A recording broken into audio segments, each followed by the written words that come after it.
Hello everyone, welcome to my channel daily drug info. Daily drug info में मैं एक important topic के साथ हाजिर हुआ हूं। जो मेरा टॉपिक है वो how to calculate augmented paediatric dose.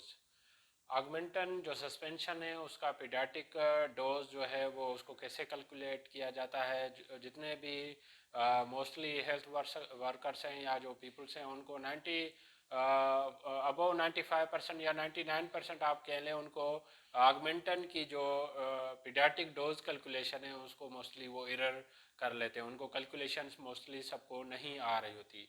तो ऑगमेंटन में ऐसी कौन सी खास चीज़ है जो नोट करने की है जिसके बेस पे जो है वो ऑगमेंटन का डोज कैलकुलेट किया जाता है, वो अब हम डिटेल से आज डिस्कस करेंगे। और देखते हैं कि ऑगमेंटन का जो जेनेरिक नेम है वो किन कॉम्बिनेशंस की ड्रग की कॉम्बिनेशंस पे मुश्तमिल है, और उसके जो introduction and mechanism of action है और उसके साइड इफ़ेक्ट और पेशेंट काउंसलिंग हम इसकी डिस्कस करेंगे।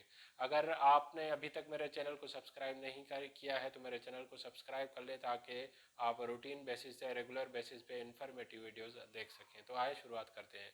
ऑगमेंटन जो सस्पेंशन अवेलेबल है मार्केट में, उसका जो जेनेरिक नेम है एमोक्सिसिलिन प्लस काल्विलेनिक एसिड। ये पेनिसिलिन ग्रुप की ड्रग है जिसमें एमोक्सिसिलिन प्लस में उसके साथ जो काल्विलेनिक एसिड है वो कॉम्बिनेशन में होता है। हम ये देखेंगे कि काल्विलेनिक एसिड जो है वो क्या है। ये एमोक्सिसिलिन प्लस काल्विलेनिक एसिड या ऑगमेंटन ये ब्रॉड स्पेक्ट्रम एंटीबायोटिक है जो covering gram positive and gram negative bacteria. ये दोनों टाइप जो बैक्टीरिया के हैं, पॉजिटिव नेगेटिव, दोनों में इसकी कवरेज है। अब इसका मैकेनिज्म ऑफ एक्शन में क्या है कि inhibit bacterial cell wall synthesis. जो बैक्टीरियल सेल वॉल सिंथेसिस है उसको ये इनहिबिट करती है। उसके बाद जो काल्विलेनिक एसिड है जो इसके साथ कॉम्बिनेशन में दिया गया है वो क्या रोल प्ले करता है। वो काल्विलेनिक एसिड इनएक्टिवेट सम बीटा लैक्टमेज एंजाइम प्रोड्यूस। जो बीटा लैक्टमेज बैक्टीरिया जो प्रोड्यूस कर रहा होता है एंजाइम्स, बीटा लैक्टमेज एंजाइम्स, उसको जो है वो इनहिबिट करता है बाय बैक्टीरिया। जो कौन से बीटा लैक्टमेज जो बैक्टीरिया होते हैं वो कौन से हेमोफिलस इन्फ्लुएंजा, मोरोलेक्सिया, कैट्राइसिस, स्टाफिलोकोकस एरियस एंड इंटेरोबैक्टीरिया। ये कुछ जो बैक्टीरियल एंजाइम्स है जो प्रोड्यूस कर रहे होते हैं, जिसको ये कैल्विलेनिक एसिड जो है उसकी एक्टिविटी को रिड्यूस कर देता है। अब इसके साइड इफ़ेक्ट में क्या है, मोस्टली जो ऑगमेंटन का साइड इफ़ेक्ट है वो जो कॉमन साइड इफ़ेक्ट है, जब भी समटाइम जो भी पेशेंट अगर डोज लेते हैं तो उनको डायरिया जो है वो मोस्ट कॉमन है। अब डायरिया को प्रिवेंट करने के लिए, या अगर diarrhoea side effect as a report होता है तो आप अपने डॉक्टर से कंसल्ट कर लें या फार्मासिस्ट से कंसल्ट कर लें। उसके बाद जो है वह जो पेशेंट काउंसलिंग के लिए जो एडवाइस की जा रही होती है कि ऑगमेंटन लें, तो टेक विथ फूड। फूड के साथ जो है वो ऑगमेंटन लेने से जो है डायरिया की कंप्लेन मोस्टली कवर हो जाती है। अब ये देखते हैं कि मोस्टली जो कॉमनली अवेलेबल स्ट्रेंथ हैं ऑगमेंटन के वो कौन से हैं। उसमें 125 मिलीग्राम बाय 31.25 मिलीग्राम। अब ये दो स्ट्रेंथ में जो है कॉम्बिनेशन में ड्रग अवेलेबल है। तो इसमें जो एमोक्सिसिलिन है वो 125 मिलीग्राम, और उसके बाद जो काल्विलेनिक एसिड है वो 31.25 मिलीग्राम पर 5 ml।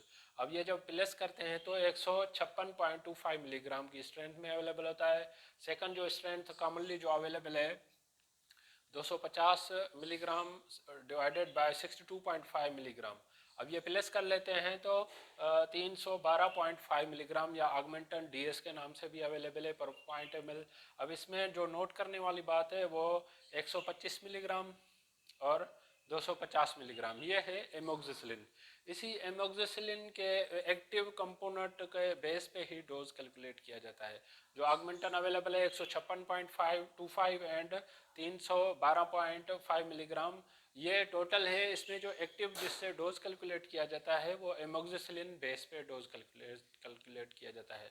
अब एमोक्सिसिलिन बेस पे जो आरटीआई रेस्पिरेटरी ट्रैक्ट इन्फेक्शन हो जाए तो उसमें जो चाइल्ड 3 मंथ से अबव हों तो 40 मिलीग्राम पर KG per day divided by 8 early. 40 milligram per day का हिसाब से है। पर डे में अगर चाइल्ड का वेट जितना भी होता है तो उसको डिवाइड करना है 8 अर्ली से, तो वो हमें सिंगल डोज निकल आता है। उसके बाद जो लेस सीवियर इन्फेक्शन समटाइम हो जाए तो उसमें जो है 20 मिलीग्राम पर केजी पर डे है, ये नोट करें पर डे है। पर डे का जब भी हो तो उसको डिवाइड करेंगे उतनी उसकी फ्रीक्वेंसी से 3 से, तो हमें जो है वो डोज कैलकुलेट निकल आएगा। ये जो रेफरेंस बुक से जो डोज मैंने निकाले हैं वो माइक्रोमेडिक्स से या मेडिस्केप है, मोस्टली मेडिस्केप से ये मैंने ऑगमेंटन के डोज निकाले हैं। इससे इसके बेस पे वो डोज कैलकुलेशन की जाती है।